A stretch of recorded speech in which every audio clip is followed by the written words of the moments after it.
오늘은 사사기 17장 1절에서 13절까지 말씀으로 복된 신앙생활이라는 제목으로 저와 여러분들이 은혜를 나누고자 합니다.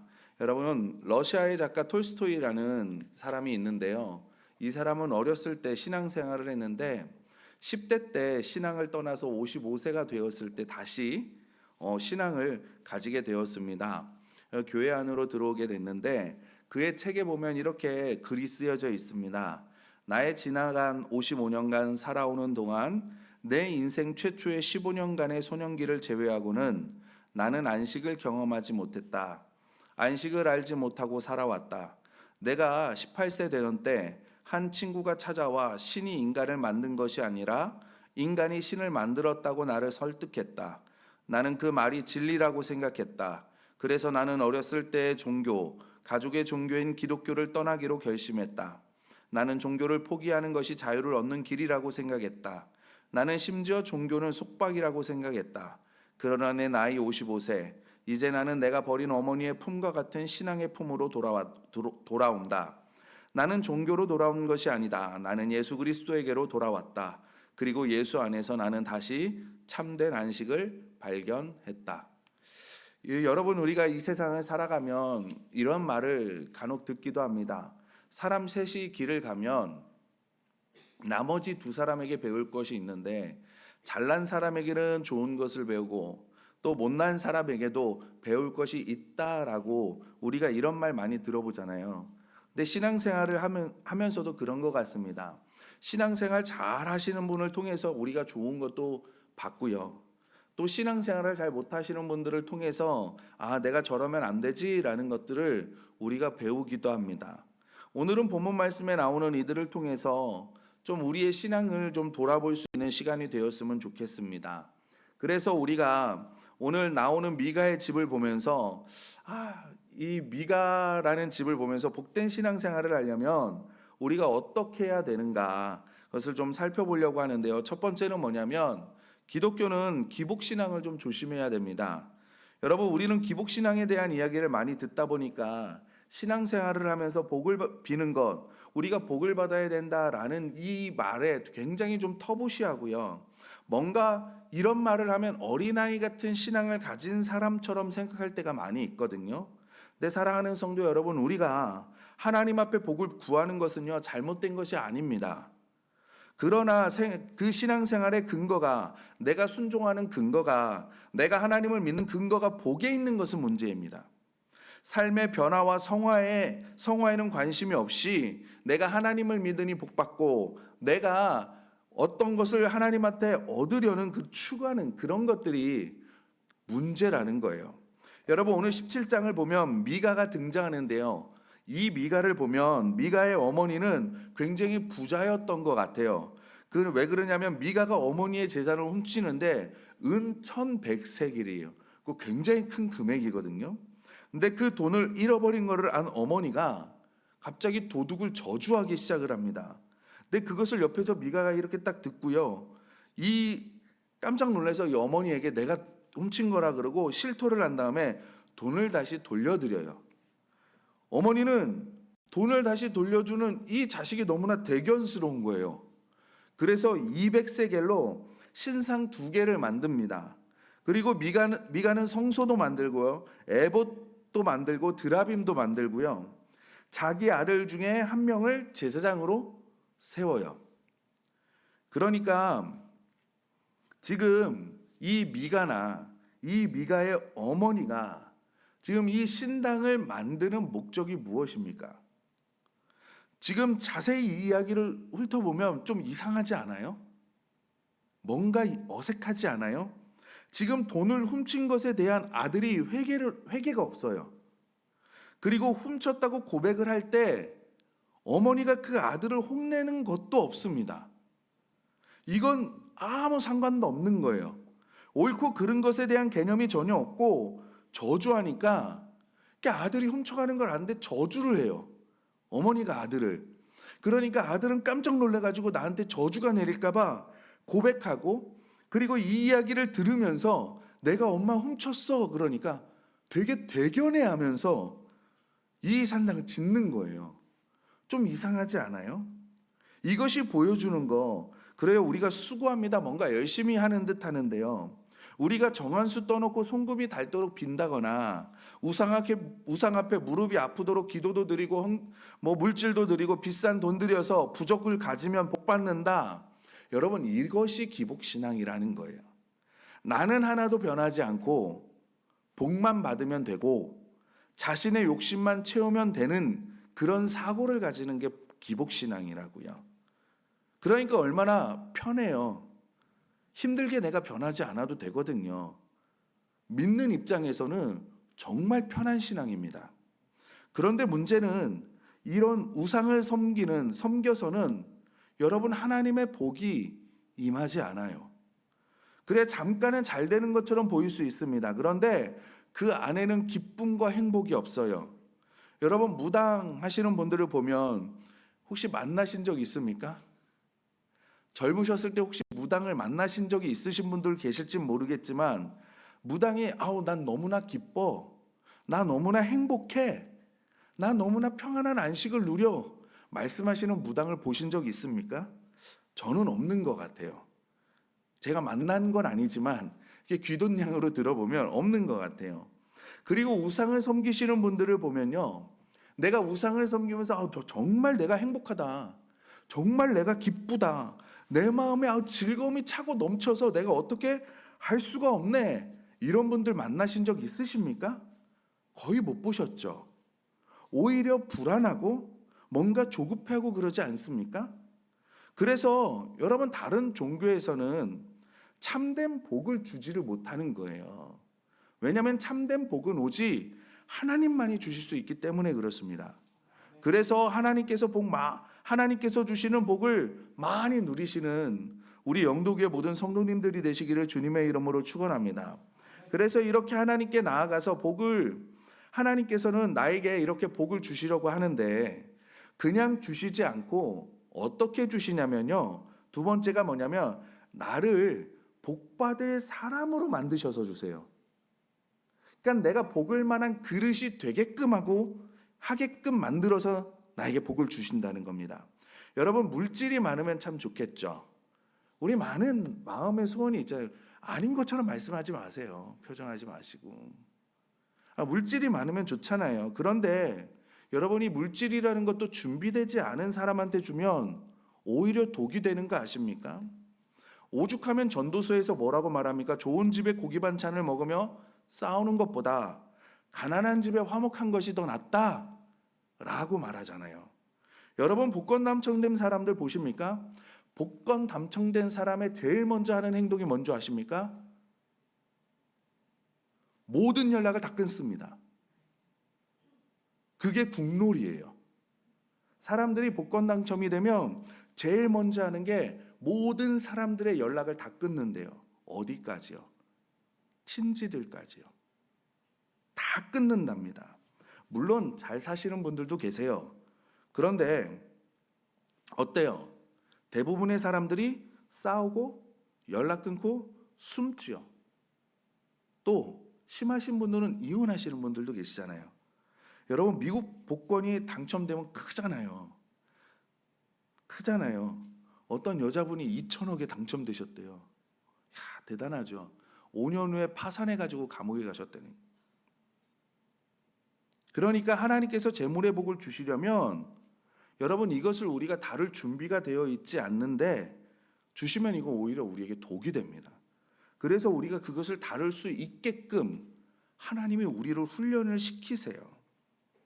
건강의 복도 어때요? 왜 건강을 갑자기 확 주시잖아요. 그러면 할 게 너무나 많아요. 세상에 누릴 게 얼마나 많은데요. 권세나 명예도 그렇지 않습니까? 그래서 하나님께서 복을 주시기 전에 먼저 복 받을 사람을 만드시는 거예요.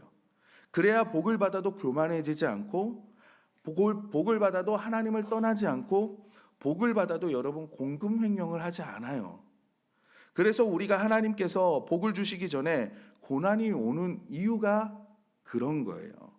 하나님은 우리가 당하는 이 환난과 아픔을, 우리가 당하는 어려운 환경을 보고 계십니다. 그리고 우리의 신음소리를 듣고 계세요. 하나님이 우리를 이 땅에서 보내실 때는 그냥 보내시는 것이 아니라 저와 여러분에게 사명을 주시기 때문에, 목적을 갖고 보내시기 때문에 그 어떤 위기가 와도 절망하거나 포기하지 마시기 바랍니다. 하나님께서 우리를 보장하시고 책임져 주십니다. 이 훈련의 기간이라는 거예요. 여러분, 모세의 훈련 기간은요, 왕자로 40년, 광야로 40년의 훈련을 받아요. 그 기간이 차니까 하나님이 모세를 부르십니다. 다윗은요, 15살에 사무엘을 통해서 기름 부음을 받고요, 약 한 15년간을 훈련을 받아요. 그 안을 들여다보면 힘들고 고난만 있을 것 같은데 인격, 신앙, 그런 모든 수준들이, 인내력이, 실력이 다 갖춰지고 쌓아지더라고요. 하나님 앞에서 내가 아니라 하나님입니다 라는 이 가치를 내려놓을 수 있는 광야 훈련이 필요하다라는 거예요. 그러니까 교회 생활을 하면서 하나님이 자꾸 나를 깨트리시는 겁니다. 자꾸 부딪히게 하시는 거예요. 저 집사 때문에, 저 권사 때문에, 저 사람 때문에, 가장 큰 시험은 박 목사 때문에 부딪히고 깨지고 자빠지고. 지금 하나님께서 나를 싫어해서 그러시는 겁니까? 모난 부분을 깨트리시고 계시는 거예요. 나를 괴롭히시는 겁니까? 아니요. 수용하게 하시려는 거예요. 여러분, 훈련을 받았다는 증거가 뭔 줄 아세요? 내가 하나님 앞에 훈련을 받았다. 그것을 성경을 뭐라고 표현한 줄 아십니까? 온유함이라고 표현해요. 온유함. 그래서 하나님께서 모세에게 뭐라고 말씀하십니까? 내 종 모세는 온유함이 온 지면에서 최고다라는 거예요. 그만큼 훈련을 받은 사람이라는 거예요, 모세는. 생각해 보십시오. 저와 여러분이, 하나님이 우리에게 주신 사명이 뭐예요? 영혼 구원하여 제자 삼는 거잖아요. 그런데 내가 사람 꼴을 못 봐. 그런 사람들 있잖아요. 남 잘 되는 거 보면 왠지 배 아파가지고 시비 걸고, 속이 꼬여가지고 꼬투리 잡고. 여러분, 우리는 사람을 섬겨서 예수님의 제자로 삼아야 하는데, 이런 사람을 하나님께서 쓰실 수 있으시겠습니까? 그러니까 그 사람을 훈련시키시는 거예요. 저런 꼴을 못 봐 라고 하던 사람이 이제는 저런 꼴을 보고도 모든 것들을 다 품고 수용할 수 있는 사람으로. 그래서 훈련은요, 길들여짐이에요. 그래서 온유함의 특징이 뭐냐면, 특징으로 나타나는 게 길들여짐이 나타납니다. 모세가 40년을 양의 뒷공무니를 졸졸졸 쫓아다니면서 온유해진 거거든요. 길들여진 거예요. 모세는 자기가 40년 동안 양을 길들이는 줄 알았어요. 근데 40년이 지나 보니까 양을 길들인 게 아니라 자기가 하나님 앞에 길들여지더라고요. 그래서 이렇게 훈련이 되어지면 이제는 하나님께서 구하는 것을 다 주시는 거예요. 주님이 내 안에, 내가 주님 안에, 너희가 내 안에, 내가 너희 안에 거하면 다 구하는 것을 준다고 말씀하셨잖아요. 하나님께서는 우리에게 복 주시기를 원하십니다. 우리에게 이 받은 복을 하나님의 뜻에 맞게, 하나님의 계획에 맞게 아름답게 쓰겠다는 목적이 있고 훈련이 되어지면 복을 주시기 원해서 우리가 복을 구하기를 원하시는 거예요. 그러니까 너무 조바심 내시지 마시고 하나님의 훈련이 끝나기를 기다리시고, 정말 하나님께서 원하는 것이 무엇인가, 나를 내려놓고 하나님을 의지하고 하나님의 뜻을 더 분별하기 위해서 엎드리시고 말씀을 보시고 말씀도 공부하시고 목장에서 잘 훈련하고 경험하셔서 하나님을 경외하고 사람들을 존대하고 섬기며 겸손하여져서 욥처럼 온전하고 정직하고 하나님을 경외하며 악에서 떠난 귀한 하나님의 자녀가 되시기를 주님의 이름으로 축원합니다. 세 번째로, 복된 신앙생활을 하기 위해서는 하나님은 순종 가운데 임하신다는 사실을 우리가 알아야 돼요. 미가의 어머니가 신당을 만들고 자기 아들을 제사장으로 세웠는데 여러분, 어색하죠. 왜냐하면 제사장은 누구만 될 수 있어요? 레위인만 될 수 있잖아요. 이게 미가 어머니가 찝찝한 거예요. 왜냐하면 내 아들은 레위인이 아닌데 제사장을 할 수 없는데 제사장을 세운 거잖아요. 미가도 그러고 그런 마음을 먹고 있는데 이게 하나님의 뜻인가 척하면 착이라고 때마침 떠돌아다니던 레위인이 또 그 집으로 오네요. 미가가 그 레위인에게 이제 꼬십니다. 야, 해마다 은 10개와 의복 한 벌과 내가 먹을 것을 계속 줄게. 너 그렇게 떠돌아다니지 말고, 너 그러면 배고플 때도 있고 그냥 광야에서 저런 데서 길거리에서 잘 때도 있으니까 너 우리 집 레위인 제사장이 되라. 그러고 스카웃을 하는 거예요. 그러니까 이 레위인이 가만히 들어보니까 너무 좋거든요. 그래서 미가를 그 집의 제사장이 됩니다. 그러니까 레위인이 미가의 집의 제사장이 되는 거예요. 그 12절 말씀 우리 다 같이 한번 읽어보도록 하겠습니다. 12절 말씀입니다. 시작. 미가가 그 레위인을 거룩하게 구별하매 그 청년이 미가의 제사장이 되어 그 집에 있었더라. 지금으로 한번 해볼까요? 지금이라면요, 산당이 아니라 예배당을 지었겠죠. 그리고 그 안에 강대상도 놓고 피아노도 놓고 음향장치도 잘 해놓고 의자도 놓고 멋진 십자가도 놓고 예배당에 필요한 모든 것들은 깔끔하게 너무나 잘 준비했어요. 흠잡을 데가 없는 겁니다. 최고의 정점, 지나가는 목사님을 청빙해가지고 모셨어. 금상첨화잖아요. 이건 우리가 겉으로 보면 복을 안 주실 수가 없는 거예요. 자그마치 교회 하나를 개척했는데 이제 복은 넘칠 거잖아요. 복 받을 거잖아요. 이게 기복신앙이라는 거예요. 갖춰지면 복이 자연적으로 임한다 생각하는 게 문제라는 거예요. 성경이 그것을 말씀하고 있잖아요. 복을 내릴 줄 아는 걸로. 이 미가와 미가의 어머니와 제사장이 하나님의 임재하심은 어디에 있습니까? 우리가 갖춰지기만 하면 하나님은 자연스럽게 임하십니까? 저는 잘 모르지만 우리가 보통 알고 있는 선에서 우리 산당이나 제사나 굿이나 이런 것들을 보면요, 뭔가 갖다 놓고 갖춰 놓고 부르잖아요. 뭘 불러요? 귀신을 부르잖아요. 그런데 우리 기독교는요, 그렇게 부르는 거예요? 아니죠. 순종하는 거잖아요. 다른 거예요. 순종 가운데 하나님이 임하시는 겁니다. 사울을 보세요. 똑같은 제사잖아요. 하나님께서 뭐라 그러십니까? 순종이 제사보다 낫다 말씀하시죠. 엘리야와 850명의 우상 제사장들과 싸우잖아요. 엘리야가 갈멜산에서 850명의 제사장 얼마나 화려합니까? 근사합니까? 얼마나 웅장합니까? 여러분 850명이 똑같이 우우우 해보셔요. 그 소리가 얼마나 웅장하게 들리겠습니까?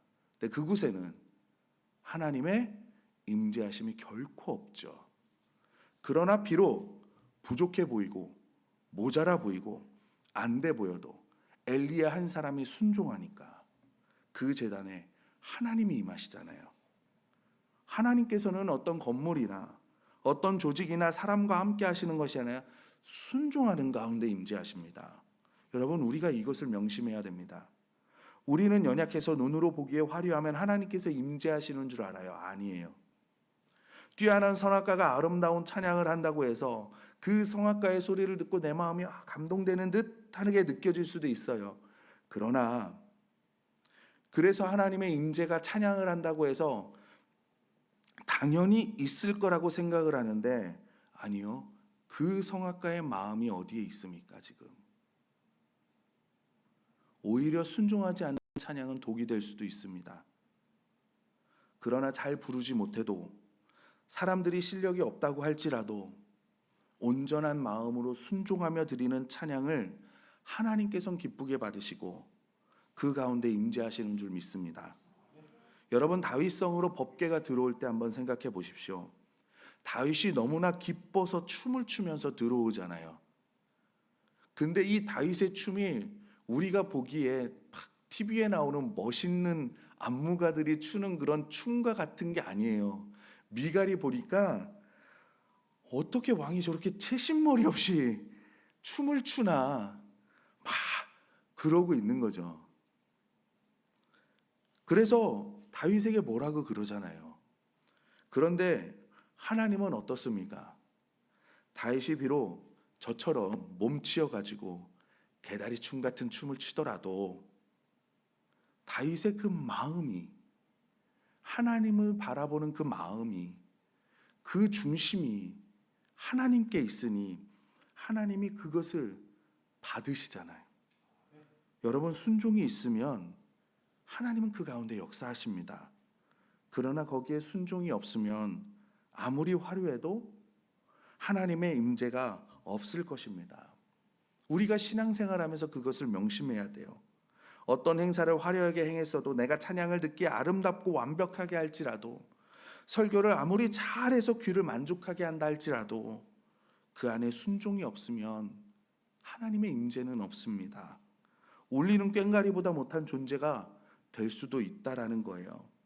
요한계시록 2장 5절 말씀을 보면 이렇게 말씀하십니다. 그러므로 어디서 떨어진 것을 생각하고 회개하여 처음 행위를 가지라. 만일 그리하지 아니하고 회개하지 아니하면 내가 내게 가서 내 촛대를 그 자리에서 옮기리라. 아멘. 에베소 교회에 경고하시는데 회개하지 않으면 촛대를 옮기신대요. 여러분, 예수님이 촛대를 옮기시면 에베소 교회에 지진이 나고 교회 건물이 무너지고 뭔가 이상한 징후가 있을 것 같고 그럴 것 같잖아요. 근데 아마 아무 이상이 없을 겁니다. 그러나 분명한 것은 그 안에 하나님의 임재는 없을 거예요. 그럼 하나님의 임재가 있는지 없는지 우리가 어떻게 알 수 있냐? 하나님께서 그거를 알 수 있게끔 해주셨는데, 바로 임재하시는 곳에는 기쁨과 생명이 있어요. 화려하고 성공적인 것 같고 사람들로 북적북적거리는데 그곳에 기쁨과 생명이 없잖아요. 그러면 우리는 긴장해야 합니다. 우리가 예배를 드리는데 화려한 찬양과 잘 짜여진 예배가 있고 분위기도 좋고 흠잡을 데가 없는데, 예배 후에 예배당을 나가는데 내 안에 기쁨도 없고 생명도 없으면요, 우리가 긴장해야 돼요. 예수 믿는 구원의 감격도 없고 변화도 없고 기쁨도 없으면 우리는 회개해야 합니다. 그래서 하나님의 임재는 순종 가운데 나타나는 것이고 기쁨과 생명 또는 순종 가운데 임한다는 사실을 기억하시기를 바랍니다. 이것은 교회 안에서만이 아니라 가정 안에서도 마찬가지예요. 그래서 주님의 임재하심이 있는 가정을 보면 기쁨과 생명이 넘치는 거예요. 그러니까 세상적인 복을 다 받은 사람도 하나님 없는 곳을 보면 물질도 많고 권력과 권세도 명예도 있는데 그 안에는요, 기쁨과 생명이 없잖아요. 행복이 없습니다. 항상 쫓기는 듯하고 불안하고 불만스러운 얼굴이죠. 기쁨과 생명 그리고 주님의 임재하심 가운데 사는 분들을 보면 이게 상황과 여건 이런 것과 상관이 없어요. 그냥 그 안에 기쁨과 생명이 넘쳐나게 되어 있습니다. 여러분, 우리 목자 목녀분들 그리고 영혼구원하에 제사 잡는 공동체를 세우려다 보니 여기에 순종하다 보니까 하나님께서 복을 주시잖아요. 목자 목녀분들은 그런 간증들을 제가 이야기를 들어보면 다 하나씩은 가지고 계세요. 순종 가운데 복이 있는 겁니다. 여러분, 우리 신앙생활 가운데도 그런 간증들이 다 있으실 거예요. 없을 수 없습니다. 그런 간증들을 다 생각해 보면요, 상황과 여건과 상관없이 하나님이 임재하셨을 때에는 기쁨과 생명이 내 안에서 넘쳐나는 거예요. 행복이 넘쳐나요. 평안이 넘쳐나요. 저는 우리 영도교회를 세워주신 하나님의 소원이 무엇이고 우리 교회를 향하신 주님의 뜻이 무엇인지를 발견해서 그것을 꼭 붙잡고 계속 하나님의 임재하심을 떠나지 않는 기쁨과 생명이 넘치는, 안식이 넘치는, 평안이 넘치는 교회, 신앙생활이 되시기를 주님의 이름으로 축원합니다. 그리고 마지막으로 복된 신앙을 하려면요, 우리가 순수한 동기가 좀 있어야 돼요. 오늘 본문에 나오는 인물들을 한번 보십시오. 미가나 미가의 어머니 그리고 레위인 모두 결정을 할 때 동기가 순수한 것이 아니라 뭔가 내 이익에 의해 결정하는 것을 보잖아요. 그런데 18장으로 넘어가면요, 갑자기 단지파 사람들이 등장을 해요. 그들은 자신들이 분배받은 땅을 벗어나서 점점 다른 곳으로 계속 옮겨갑니다. 왜냐하면 그들이 분배받은 땅은 블레셋이 거하는 땅이기 때문에 힘으로 어떻게 할 수 없다, 두려울 마음이 있었을 수도 있다고 생각을 해요. 그것 때문에 옮겨가는 건지 하여튼 계속 옮겨가요, 한 무리들이. 그리고 얼마나 많은 시간이 지났는지 모르지만 결국 자신들이 거할 땅을 아직도 찾지 못하고 찾으러 가는 중에 미가의 집을 만나게 되는 겁니다. 그리고 이 단지파 정탐꾼은 그 미가의 집을 들렸다가 더 이제 땅을 찾으러 갔다가 라이스라는 곳을 찾아요. 근데 이 라이스라는 땅이 굉장히 평안한 땅이라고 성경이 기록하고 있습니다. 그 정탐꾼들이 그것을 보고 돌아와요. 그리고 단지파 그 무리들하고 회의를 해가지고 이 라이스를 정복하기로 결정합니다. 그리고 무장한 군사 600명을 얘기를 해서 라이스 쪽으로 올라가면서 미가의 집을 들려서 미가를 불러놓고 가족들을 불러놓고 신상과 에봇과 드라빔과 부어낸 신상을 가지고 다 갑니다. 그리고 마지막에 레위인에게 말하는 거예요. 야, 너 한 집의 제사장이 좋냐? 아니면 한 민족, 그래 한 가문의 한 지파의 제사장이 좋냐? 레위인이 딱 봤더니 너무나 좋거든요. 내가 지금은 한 가정의 제사장이었는데 이제는 내가 한 지파의 제사장이 되니 위신이 달라지잖아요. 그러니까 그를 쫓아갑니다. 그리고 이 사람들은 결국 라이스에 이르러서 그곳에 평화롭게 살던 사람들을 다 죽이고 그 땅을 차지해요. 그래서 18장은 우리에게 라이스가 어떻게 해서 단지파의 땅으로 바뀌는지를 말씀해 주고 있어요. 여러분, 이 18장의 말씀을 제가 짧게 설명해 드렸는데 이 안에 순수한 동기를 찾으셨습니까? 여기에는 추악한 냄새밖에 나지 않습니다. 인간의 욕심밖에 보이지 않아요. 그래서 주님의 사역은요, 거룩함과 순수함으로 해야 합니다. 어떤 이익을 탐하기 위해 사역을 오염시키면 안 돼요. 예수님께서 마태복음에서 바리새인과 사두개인들의 누룩을 주의하라고 하셨고, 마가복음에서는 바리새인들과 헤롯의 누룩을 주의하라고 말씀하셨어요. 고린도전서에서는 새 덩어리가 되기 위해서는 묵은 누룩을 내어 버리라고 말씀하셨습니다. 물론 우리는 육신을 입고 있기 때문에 완전하게 순수할 수는 없습니다. 어느 정도의 누룩은 들어가 있게 마련이에요. 불순물이 섞여 있을 수밖에 없습니다. 여러분, 저라고 없겠습니까? 어쩌면 저는 여러분보다 더 많을 수도 있어요.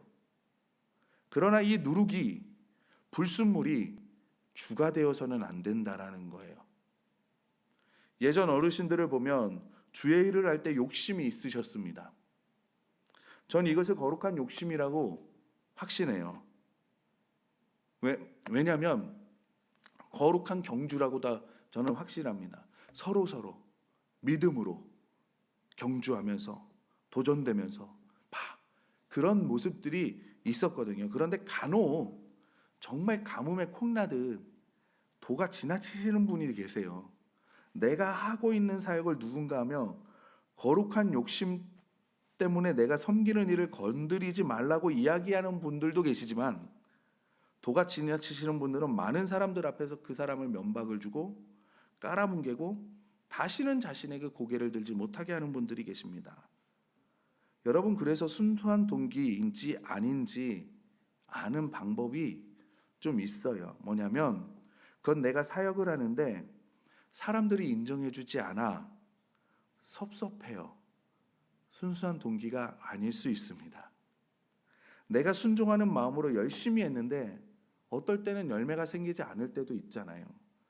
그런데 그것을 보면서 낙심하고 낭망해요. 우리가 이럴 때 조심해야 됩니다.